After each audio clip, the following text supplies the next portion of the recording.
Hello दोस्तों, जैसा कि हम सभी जानते हैं कि कल राधा कृष्णन या डॉक्टर सर्वपल्ली राधाकृष्णन जी का जन्म दिवस है। ऐसे में उनके दर्शन के कुछ कड़ियों को समझना आवश्यक है। राधा कृष्णन जी का कहना है कि दर्शन का मूल्यांकन यथार्थता की कसौटी पर की जानी चाहिए और दर्शन जो होता है वो जीवन से समग्रतः संबंधित होता है, पूर्ण रूप से संबंधित होता है। और यदि जीवन समस्याओं को सुलझाने में कोई दर्शन असमर्थ है तो उसे केवल बौद्धिक व्यायाम मानना चाहिए। एक तरह से व्यायाम है। कैसा? बौद्धिक व्यायाम। बौद्धिक व्यायाम करने का अर्थ है कि बस आप विचार में, दिमाग में द्वंद्व चला रहे हैं उससे संबंधित, और बाकी जीवन में उसका कोई उद्देश्य नहीं है या जीवन में कोई उससे लाभ नहीं है। और वह जो है बौद्धिक व्यायाम निरर्थक है। और निरर्थक इसलिए है कि जीवन में उसका कोई उपयोग नहीं है। और बौद्धिक प्राणी होने के नाते मनुष्य में अनेक विचार आते हैं और उन सभी विचारों को अगर वो जीवन में उतार नहीं पाता है या फिर जीवन में कोई मूल्यात्मक सुधार, गुणात्मक सुधार नहीं होता है उस दर्शन से, तो वो दर्शन का कोई भी उद्देश्य नहीं है और कोई भी उसका जरूरत नहीं है। और उनका कहना है कि दर्शन की जो आधारशिला है वो वास्तविकता पर आधारित है। वास्तविकता के आधार पे ही कोई दर्शन टिका होता है। और इसके साथ साथ जो यथार्थ बोध होता है, यथार्थ बोध मतलब कि आप यथार्थ रियल लाइफ में उसका जो बोध है वो आवश्यक होता है। बाह्य प्रकृति के जो तथ्य हैं और वैयक्तिक मानस है और आध्यात्मिक जीवन, इन सभी तथ्यों का उसमें समावेश होना चाहिए। और इन सभी चीज़ों से जो परे हो उसे दर्शन नहीं मानना चाहिए। वास्तविकता की भूमि से अगर दर्शन उपजता है तो वह दर्शन मानव जीवन का अंगरक्षक होगा और उसका एक अभिन्न मित्र होगा, एक ट्रू फ्रेंड होगा। एक तरह से कहने का अर्थ यह है कि अगर आप वास्तविकता से प्रभावित होकर के कोई दर्शन का निर्माण कर रहे हैं तो वो दर्शन हमारा उपयोगी है, बढ़िया है। मानव का विश्व वह विश्व है जहाँ वह विवेकहीन इंद्रियों, आवेगों, सहज प्रवृत्तियों एवं जैव आवश्यकताओं के प्रवाह में बह नहीं जाता, बल्कि इन सभी का अर्थ समझना चाहता है।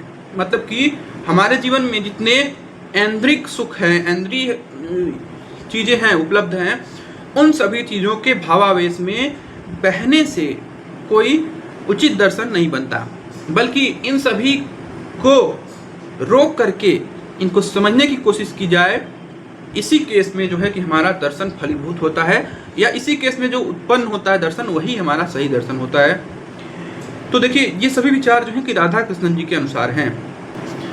मनुष्य की एक खास बात यह है कि वो आंतरिक और बाह्य घटनाएं, जिस तरह की घटना होती है, जितने भी इवेंट होते हैं, सभी का मूल्यांकन अपनी सत्ता के अनुरूप करना चाहता है। और क्योंकि मनुष्य जो है कि स्वभावतः चिंतनशील प्राणी है और चिंतन करना इसका एक मूलभूत गुण है। अपने चिंतन में निमग्न होकर ये विवेकशील मनुष्य अनिवार्य रूप से धर्म के अनुरूप वह सत्य के स्वरूप को समझने का अनवरत प्रयत्नशील होता है। मतलब अनवरत रूप से प्रयत्नशील रहता है उसी के लिए, ताकि वो जो भी चीज़ें उसके परिवेश में घटित हो रही हैं उन सभी पालन कर सकने वाले धर्मों को वो जांचने की कोशिश करता है, उसे जांचने के लिए प्रयत्नशील रहता है। और राधा कृष्ण जी कहते हैं कि वह सत्य की चेतना में जीना चाहता है। जो हमारा मनुष्य है वो सत्य की चेतना में जीना चाहता है और उसी सत्य से वो मिल भी जाना चाहता है। और यही कारण है कि अपने अवसाद में, अपने दुख में, अपने क्रंदन में, अपनी निराशा में और अपने असहज क्षणों में भी जो मानव है वो व्यग्र रहता है और उसके अंदर एक लालसा होती है सत्य की ओर उन्मुख होने की, सत्य को प्राप्त करने की। वह सत्य ज्ञान प्राप्त करना चाहता है। हर परिस्थिति में वो सत्य ज्ञान की ओर उन्मुख होता है, ऐसा राधा कृष्ण जी का कहना है। वह सत्य की ओर उन्मुख हर परिस्थिति में होता है ताकि वह कठिनाइयों को झेलने की शक्ति बटोर सके और जी सके। ऐसा नहीं कि वह गिर जाए, धराशायी हो जाए। वो इन सभी परिस्थितियों से उठना चाहता है, अपनी कठिनाइयों को झेलने की शक्ति चाहता है और सत्य की ओर उन्मुख होना चाहता है। वह प्रकाश को जानना चाहता है जो उसके मार्ग को प्रकाशित कर सके।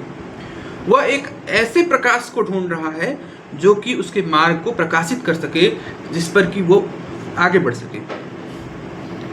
और उसका यही जो ललक होती है उसके अंदर, ये जो इच्छा होती है, वही उसका पथ सुनिर्दिष्ट करती है या एक तरह से उसका पथ प्रदर्शन करती है।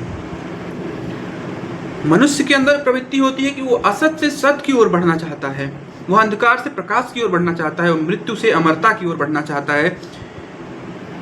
राधा कृष्णन जी का विश्वास है कि इस महत दायित्व, ये जो महान दायित्व है मनुष्य के ऊपर, वो उसका निर्वहन अपनी चेतना के प्रकाश से ही कर पाता है।